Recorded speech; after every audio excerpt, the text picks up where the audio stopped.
রাত থেকে টেনশন শুরু হয়, ব্রেকফাস্ট কী হবে আর ওদের স্কুলের টিফিন কী হবে। তাই রুটি বানিয়ে ফেললাম। টাইম নেই বলে বাঁধাকপিগুলো বড় বড় করে কেটেছি, টমেটো, নুন, চিনি, জোয়ান, সেদ্ধ আলু, লঙ্কা বাটা।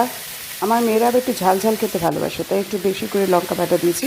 মিট মশলা, এইগুলোকে সুন্দর করে ফ্রাই করেছি ধিমে আঁচে। ভালো করে মাখো মাখো করে মিক্স করার পরে ওটাকে একটু ঢেকে দিয়েছি। প্রায় 10 মিনিট পরে বাঁধাকপি, আলু আর যত সবজি সব সুন্দর করে মিশে গেছে, আর টেস্টিও হয়েছে, গন্ধ বেশ ভালো বেরোচ্ছিল। সামান্য কিন্তু তেল দিয়েছি, বেশি তেল দিইনি, কিন্তু খুব সুন্দর হয়েছে, গন্ধটাও ভালো এসছে, খেতেও ভালো হবে। এরপরে একটু রুটিটা তেলে এক সাইডটা হালকা ফ্রাই করে ওপরে আমার বানানো মিক্সটা দিয়ে দিলাম, একটু চিজ দিলাম। এরপরে ফোল্ড করে অল্প ভেজে নিয়ে আমার ব্রেকফাস্ট রেডি।